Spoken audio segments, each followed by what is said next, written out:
महापालिका निवडणुकीत पुणेकरांनी स्पष्ट बहुमत न दिल्याचा राग धरून राष्ट्रवादीने शहरात पाण्याची कृत्रिम टंचाई करून पुणेकरांच्या तोंडचे पाणी पळवले आहे असा आरोप भारतीय जनता पक्षाचे शहराध्यक्ष प्राध्यापक विकास मटकरी यांनी केला।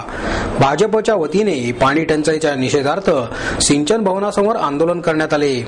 विकास मटकरी यांच्या नेतृत्वाखाली करण्यात आलेल्या या आंदोलनावेळी आमदार गिरीश बापट, नगरसेवक गणेश बिडकर, श्रीनाथ बिमाले, अशोक येनपुरे, धनंजय जाधव, नगरसेविका मेधा कुलकर्णी, वर्षा तापकीर, कविता वैरागे, मंजुश्री नागपुरे, मनीषा घाटे, धीरज घाटे, प्रमुख कोंडरे आणि पदाधिकारी मोठ्या संख्येने उपस्थित होते।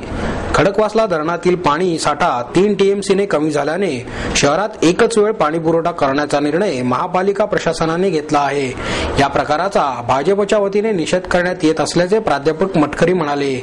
ऑक्टोबरपर्यंत 28 टीएमसी पाणी पुरवठा असताना 5 महिन्यात 1.25 ऐवजी 1.5 टीएमसी गृहीत धरले तरी 7.5 टीएमसी पाणी खर्च होऊ शकते।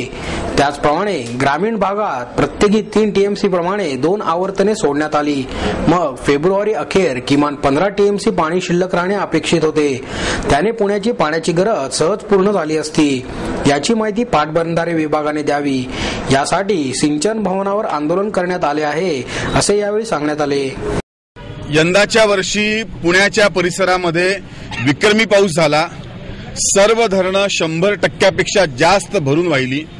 28 टीएमसी पाणी याचा साठा पुणेकरांना उपलब्ध होता। शेती करता देण्याचं आवश्यक पाणी देऊन सुद्धा आजपासून पुढच्या 6 महिन्याकरता 15 टीएमसी पाणी शिल्लक राहायला हवं। परंतु निवडणुका संपल्याबरोबर अजितदादांनी पुण्याचं पाणी तोडलं आणि जर पुण्याचा पाणीसाठा कमी होता तर हा निवडणुकीपूर्वी जाहीर का केला गेला नाही। याचं स्पष्ट कारण असं आहे की जिल्हा परिषदा आणि पंचायत समितीच्या निवडणुका जिंकण्यासाठी आणि बागायतदारांना खुश करण्यासाठी पुणे जिल्ह्यामध्ये पाण्याची उधळपट्टी केली गेली। प्रचंड प्रमाणात पाणी सोडलं गेलं। आवश्यकतेपेक्षा जास्त पाणी सोडून मतदारांना खुश करण्याचा कार्यक्रम राष्ट्रवादी काँग्रेसने केला आणि त्यामुळेच आज या उधळपट्टीमुळे, नियोजन शून्यतेमुळे पुणेकरांचं पिण्याचं पाणी तोडलं गेलंय। मला भीती आहे की आज तर केवळ एका दिवसाआड पाणी देण्याचा निर्णय झालाय, पण कदाचित पुढे 2 दिवसाआड किंवा 3 दिवसाआड एकदा पाणी, इतकी दुर्दैवी आणि गंभीर अवस्था पुणेकरांवरती येऊ शकते। आमचा दुसराही आरोप असा आहे की राष्ट्रवादी काँग्रेसने स्पष्ट बहुमताची हाक दिली होती। पुणेकरांनी राष्ट्रवादी काँग्रेसचा स्पष्ट बहुमत दिलं नाही।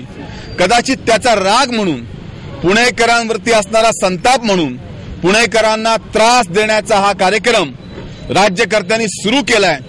परंतु आम्ही राज्यकर्त्यांना सांगू इच्छितो की जोपर्यंत या शहरामध्ये भारतीय जनता पार्टीचा कार्यकर्ता जिवंत आहे तोपर्यंत अशी दादागिरी चालणार नाही। ज्याप्रमाणे मावळमधल्या शेतकऱ्यांनी बलिदान केलं पण पाणी चोरी थांबवली, त्याप्रमाणे भारतीय जनता पार्टीचा कार्यकर्ता वाटेल ते बलिदान करण्यासाठी तयार आहे, पण पुणेकरांचं पिण्याचं पाणी आम्ही तोडू देणार नाही, हा आमचा निश्चय आहे।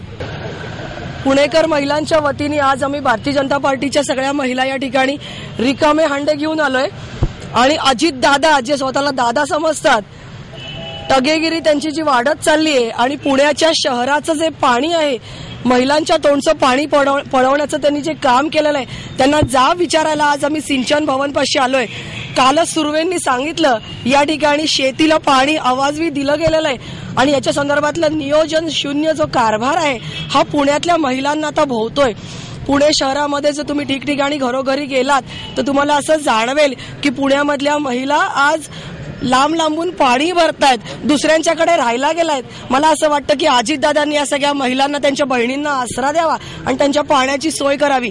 अजितदादांच्याकडे आम्ही आग्रहाची मागणी करतो की त्यांना पुण्याच्या महिलांसाठी पालकत्व स्वीकारता येत नसेल तर त्यांनी ताबडतोब पालकमंत्री पदाचा राजीनामा द्यावा, असं आम्ही पुणेकर महिलांच्या वतीने आज या ठिकाणी त्यांना आग्रहपूर्वक सांगतोय।